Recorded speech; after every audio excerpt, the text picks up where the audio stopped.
When I was in my mid-30s, my wife and I had moved into a new house in Iowa.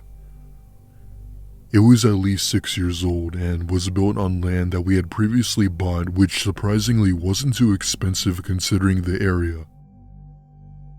My wife and I had both worked as freelancers in Seattle, but had moved to Iowa for a better pay increase. It wasn't by much, but it was enough to support ourselves and was certainly better than living in a big city. One day, I had called in sick to work and my wife was out running errands and I was home alone. I never liked being home alone due to me suffering from major anxiety that still stuck around. Anyways, there I am watching a brand new episode of Breaking Bad on the TV when I heard a weird noise from out in the hall. Seeing as it was raining outside, I figured it was just the heavy rainfall and continued to watch my show.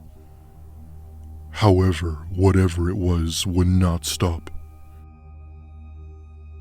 To give you a better description, it sounded like the humming you'd hear when something is turned on. With my anxiety practically rushing through me, I get up from bed and go over to where I hear the noise. It was relatively quiet at first, but then I realized it was coming from the basement. The closer I got, the louder the noise became, and I opened the door and looked down to see that our dryer is turned on. At this point, I'm utterly confused as we both do our laundry on a certain day and today wasn't it. I text my wife and ask her if she was the one who turned on the dryer, to which she replied no, which was expected.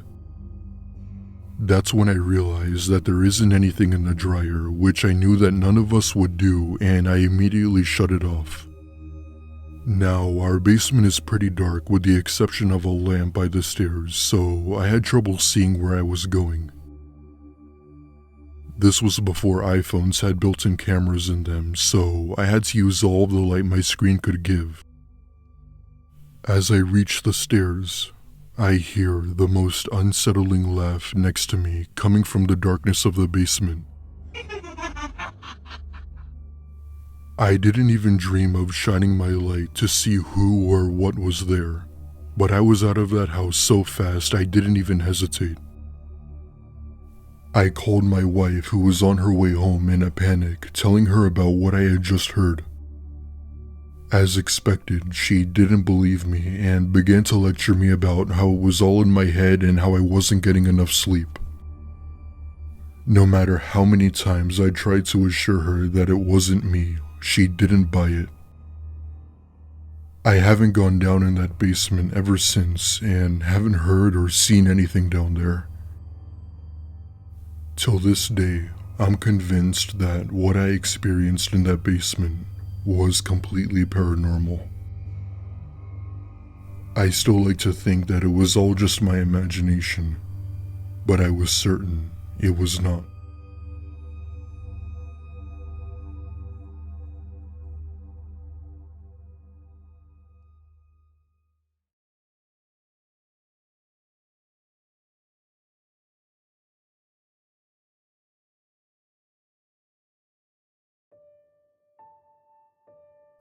When I was about 14, my family and I moved into an old house. It was at least 40 years old. It was large and was in pretty good condition for a house that old. My parents both worked in the medical field, which meant that they'd sometimes have to work more hours than normal. This meant that I had to stay home alone most nights until one of them got back. I didn't mind staying home as there were tons of things I could do to keep me busy for a while. Whether it was playing video games, doing homework, or even having a friend come over, there would always be something for me to do. Some might argue that 14 is too young to be staying home alone for that long, but my parents considered me as mature and responsible. One night, my mom was at a friend's baby shower and my dad was at work. Our neighbors, who we were great friends with, happened to be out that night and paid me to watch over their dog Maggie. She was a gorgeous saddleback German Shepherd with a lot of energy and wouldn't hurt a fly. All she basically did was lie down on the living room, and I'd only interact with her to let her out or play with her.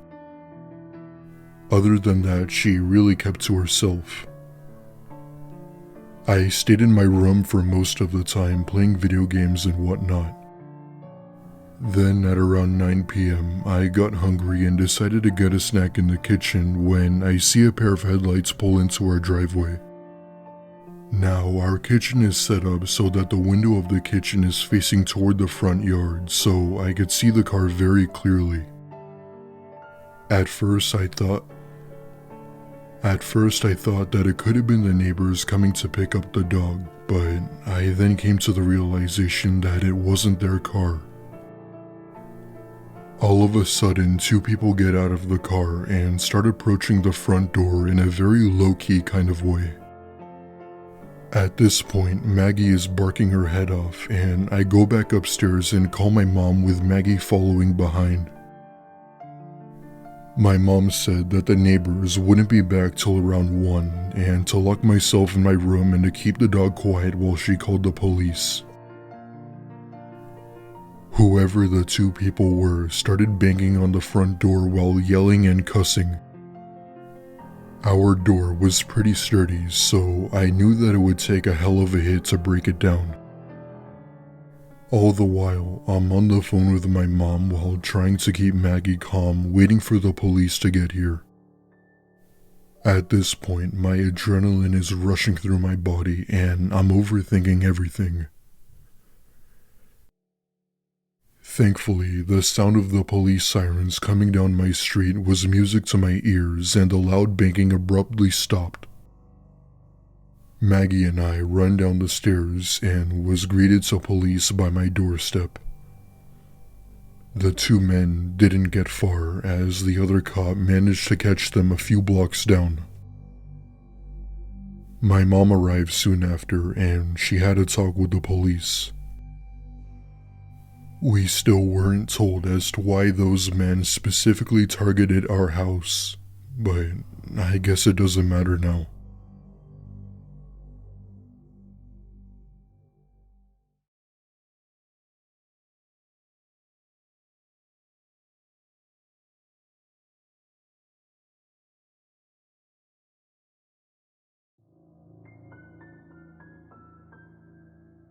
Several years ago, when I was 25, I lived with one of my best friends at the time of this story. Like most friendships, ours eventually started to dwindle as she was rarely ever home.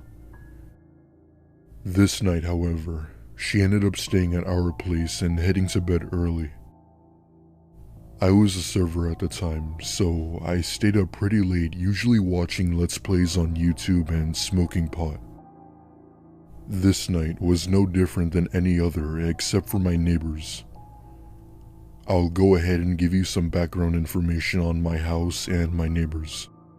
We all had lived in a one-storied house that had 2 bedrooms and the kitchen facing my neighbors. However, my room was the size of a prison cell. It's only large enough to fit a bed, a small desk, and a few shelves. For reference, my neighbors were a younger couple living in a smaller mill house, and they were constantly coming to our door asking for handouts. Now, normally, I'd be happy to help out a neighbor, or anyone for that matter. But the problem was that they would come over and ask us for crazy stuff. One time, they even asked us to fill up an old Mountain Dew bottle with water because theirs got shut off. They would consistently be knocking at our door and asking us for help. If we didn't answer, I'd peek through the window to see them either jacking cigarette butts from the ashtray or pressing their eyeball against the people to see if they could spot us. I've met some strange people in my life, so I was used to people like this. Fast forward to around 11 p.m. There I was smoking and watching YouTube on my couch when I heard a knock at the front door. I rolled my eyes because I knew exactly who it was. I walk over to the door and check the people, and sure enough, the boyfriend was on my porch. Normally, I just walk away and continue on with my night, but he looked like he was in distress, and my car was out front, so they knew I was home.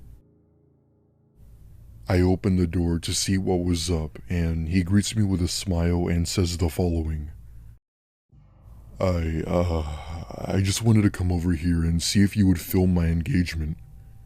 I got my girlfriend a ring here in my pocket, and I need you to follow me into the backyard and film it for me. Baffled but curious, I told him congrats and said that I would be out in a second and I just needed to put my shoes on. I shut the door behind me and locked it and quickly ran to the back room that looked out into their backyard. I peeked through the blinds to see the setup. Nothing, just pitch black darkness. Naturally, I woke up my roommate and told her what was going on. Yeah, screw that, she said to me, and we both walked back up to the door after the boyfriend started banging on it. I looked through the peephole again, but I couldn't see anything and was confused all the way up until he pulled his eyeball away from the peephole. I quickly turned around and put my back up against the door. My roommate then came running back to the door from her room with 2 wire hangers for protection. We both clung onto the hangers and sat up against the door until he finally left. We were so freaked out, but we wanted to make sure we weren't overreacting, so we go out our back door and hopped into her car so we could do a drive-by. Slowly, we crept by in her car and peered into their living room. Sitting on the couch and staring at the wall was the couple and an older man. We sped off and ended up staying at a friend's house that night, and I never answered the door for either of them again. One day, I came home from work and an older lady was parked in their driveway. She walked up to me as I got out of my car and asked if I knew where the neighbors were. I told her I hadn't seen them for a while, and she informed me that she was the owner of the property and that they were months late on rent and finally came to evict them. She entered the home to find it completely trashed. Needles and garbage everywhere, holes in the walls, and graffiti everywhere. I told her I was sorry to hear that she had to deal with this all, but was happy that they were finally gone.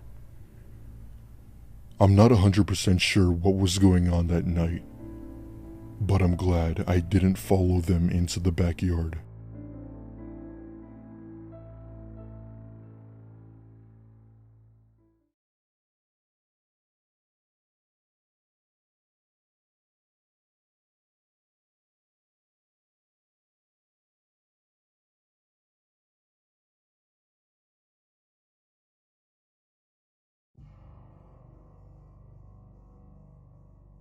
I'm a 24-year-old female, and I had been living in a suburban area of a relatively large city in the US.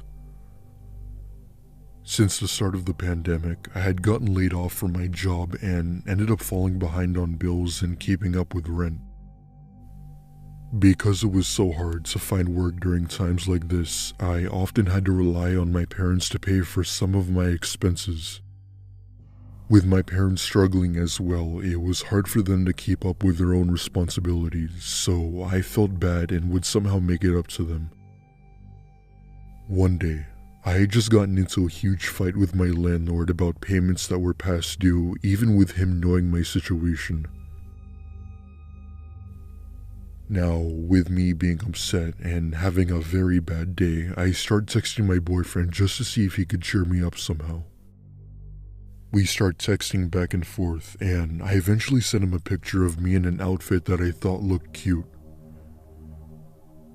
As soon as it was sent, however, his response was something that I wasn't expecting. Babe, who's that in the background? At first, I was a bit confused, so I checked the photo again and zoom in to see a black figure peering out from my closet. I felt my blood run cold and didn't dare to turn around to see what was there. All the while, my boyfriend started sending me frantic texts asking if I was okay. I casually walk out of my room, lock the door, and run downstairs to get the security guard and explained everything, almost crying to him. Needless to say, we get up on the elevator and go to my room, and what we found there still chilled me to the bone. My closet door had been fully open as well as my window. However, this made absolutely no sense as I lived on the 7th floor of the building and there was no way that whoever was in my closet could have jumped out. I still don't know what to think of this experience till this day.